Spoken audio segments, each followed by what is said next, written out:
He's already had one of the most pressure-packed jobs in the world as an Air Force officer in charge of nuclear missiles. So how hard can Congress be when you've had the fate of humanity in your hands? Representative Steve Negron joins us. How you doing? So we were just talking about this yesterday. Yes. You're in one of those missile silos. It's not a red button. It's actually two ignition keys, right? That's exactly right. Yes. So. Yeah. It's an amazing opportunity that we had and all those men and women that served in that career field. It is, as we were talking yesterday, you know, 2 o'clock in the morning, you know, you're down there by yourself and you hear the hum of the equipment and you see 10 rows of lights that have 10 nuclear weapons at strategic alert. It's a very sobering experience in the massive amount of responsibility that we had at the height of the Cold War in the 80s under President Reagan. So it was something that we took very seriously, and I'm proud to have been one of those that have kept the watch. Yeah.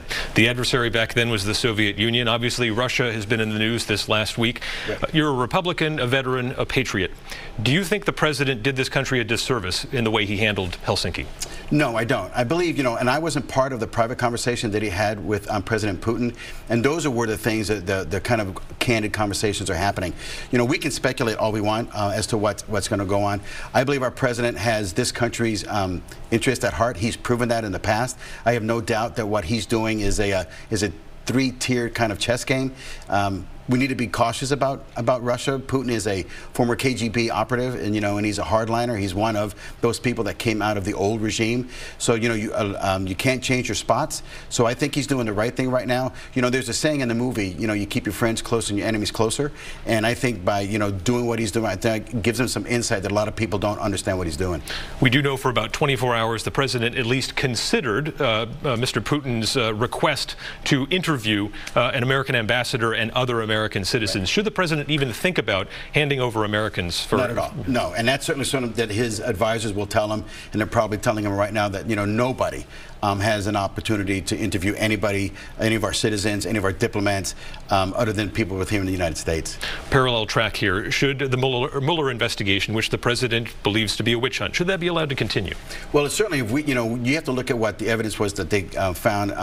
One of the things that are important that I think everybody is overlooking is that there was no American in that. So the whole conspiracy theory, I think, about collusion needs to be put on the back burner right now, if not removed completely. But anybody that tries to influence our elections, and those people have been indicted, I think they should be brought back to the United States and face the judgment of our country.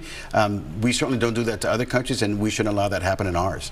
Let's shift to policy here. You've made deficit and debt reduction a big part of your campaign. Where do you cut first if you get to Congress? Well, I would look at the place that I know best, which is the Department of Defense. I know firsthand, having been a program manager in the Air Force and do multiple programs in charge of billion-dollar programs, that there is waste in the Department of Defense, and we need to be accountable to ourselves and to the taxpayers. I talk about zero-based budgeting, which is where people start out with zero for a budget and they have to justify from the bottoms up, and that makes it hard. But I tell you, they're resilient people. They'll sharpen their pencils, and we will work. If I had $100 last year and you only get 80, you'll make 80 work. So I think because that's the one I do know. But everything's on the table. It's going to hurt. We have to pull the Band-Aid off. There's nothing that's sacrosanct. Entitlement programs that are out there, Department of Energy, Department of Education, everything is, because we can't continue this deficit that we're in, because that, to me, is, if not the greatest security risk to this country. We need to get a handle on it. That's a tough one, though, with defense spending, though. Absolutely. Because you get the generals who come to Capitol Hill and they'll say, this is our national security Absolutely. at stake. How do you combat that, I guess, if they come forward and say, hey, you're going to put us at risk? Absolutely. Well, I am uniquely qualified in this race because I have been both as a military officer that procures weapon systems, and I've been on the industry side that sells the weapon systems. So I know the dirty, dark secrets from both sides. And it's really this kind of like natural opposition. The government wants to get the most for the least, and industry wants to get the least for the most. So we're set in opposition. The issue is that what is 80%? Is 80% better than nothing? Absolutely. We have these over-regulations in the Department of Defense that drive the cost up of any weapon system that's out there. So we need to look at reducing those regulations, this oversight that allow people to then do their job. I mean, that's why costs are so high. It's risk adverse, there's risk management, and if we allow industry to do those things, let them get a fair profit, You know, there used to be an adage in the 80s that if the government wanted bad enough, they pay for it twice. Well, those days are over. And so I know firsthand where those areas are, and I can raise the red flag and say, stop right there. That's not what it is. So that's immediately what I would do, because I know the stark secrets on both sides. You're a businessman. Do you think the president and the White House are taking the right approach on trade by getting a little bit more protectionist? Absolutely. And I think that when you look at the trade imbalance, you know, first of all, you can't boil the ocean, right? And I said that to you yesterday. So you have to look at what I can do in small increments. At the end of the day, you want to have fair trade. Whatever fair trade becomes, if I start from a position of a negative position and I try to get to a fair trade, it looks like some sort of draconian move that's out there, when in fact it should have been that place to begin with. So, you know, the president is believing, he's a businessman, about making sure that our businesses are not hurt. But that we have a level playing field when we do with trade. Let's turn to immigration. If you're in Congress, would you support spending the money necessary to build a wall on the border with Mexico? I think it's about $20 billion. Yes, I would. And let me tell you why. It's not just about immigration, that wall. You know, there's a drug problem that's out there, and there's also a terrorist problem that comes in. People don't realize that Central and South America are favored nations to some of the terrorist cells that are over in the Middle East. And so they will flow people through Central and South America into our borders. So to me, everybody wants to talk about, you know, the immigration issue. It's bigger than that. It's a national security issue for me. I need to know who's in our country. Fundamentally, what's your position? What are you doing here? How long are you going to be here? And as I said before, I'm the grandson of a Mexican immigrant. My grandfather came here from Michoacan, Mexico in 1921. But he did it the right way. We're a land of laws. There's a way to do it, and we need to get back to that. Congress just voted on a resolution in support of Immigration and Customs Enforcement, or ICE. A lot of Democrats voted present, including Congresswoman Annie Kuster. Well, to me, that's a bit disingenuous. You know, either take a stand, you know, and be committed to your position. To vote that way is really kind of like hiding behind the closet door. Either you agree or you don't agree. It's binary. These people are out there trying to protect us. And for a sitting congresswoman to sit there and not give a vote of confidence for the people that are out there trying to protect us, I think is a testament to what she feels she has to do in Washington. The family separation policy, the administration has kind of backed away from this a little bit. Did that make you feel uneasy at all that they were starting to apply this to more people than just the usual someone who committed a violent crime, that these families were being taken apart? Right, and I think, you know, sometimes there's unintended consequences, and the real trick to me was, once you start enforcing a law that's on the books, if you've never enforced them, they were put on the books, all of a sudden now things are coming out of the sides that we never knew. And I think that's what happened here. And I think the president did the right thing. He said, you know what, AG Sessions, let's go ahead and enforce this. But guess what? After we do that, we found this. He said an executive order to try to reunite those families. So I think the problem is that law existed all along, but when you don't enforce it, you don't know what the ramifications are or the unintended consequences. And I think once he found that, he put that EO in to try and minimize what that situation would be. I think the one thing everyone can agree on is immigration policy is just kind of a mess in this country right now.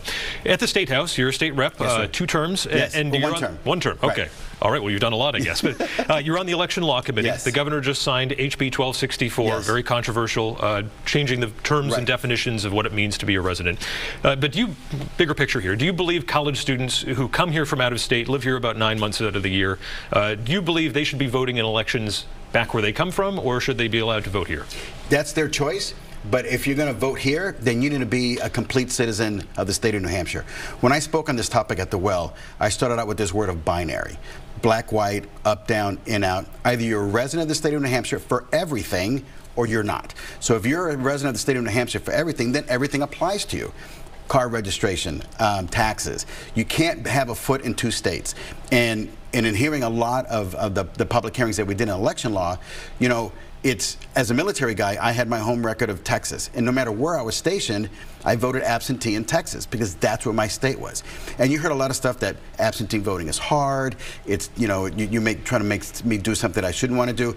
If in fact you're so adamant about voting, and you want to make that a central argument to this bill, then take the steps necessary to vote. I used to say, we're not trying to prevent the vote, we're trying to protect the vote. And if I have somebody that's here that's not a full resident, completely A to Z, then you need to vote in your home state. And quite frankly, Adam, that's not a hard thing to do. Conservatives have a lot of choices in this 2nd District Republican primary. What makes you, though, the conservative choice? Well, you look at my record, right? So my military history record as a conservative is clear. I'm a business owner that's out there that does work primarily for the Department of Defense. My platform is all about conservatism. It's those very planks about conservatism. I am a pro-life guy. I'm a Catholic. I teach confirmation at my church. I'm a huge Bill of Rights guy, not just Second Amendment. People want to focus on the Second Amendment, but I tell people that the Bill of Rights is a foundational document and that our New Hampshire founding fathers refused to ratify the Constitution unless it included that. I'm a right-to-work person. You know, we just passed up, you know, the Supreme Court ruling. So those are the things, when you look at what conservative planks and platforms are, I'm in lockstep with them. And I've gotten some of the conservative entities out in the state of New Hampshire that have endorsed our campaign. And I have a lot of conservatives, long-time conservatives in New Hampshire that are with our campaign. So I think when you look at my record against those that we're running against, you know, I've been doing this a long time. My military career isn't singularly focused. I've had an ICBM and nuclear background. I've done acquisition in the Department of Defense, so I understand how that works. I've been in Air Force Space Command, and that's the new frontier, and I understand that. So, and a business guy. So my well-roundedness, I think, gives me the credentials for being a conservative in the race. All right, Representative Steve Nabergron, thanks for your time today. Thank you very much, Adam. Appreciate it.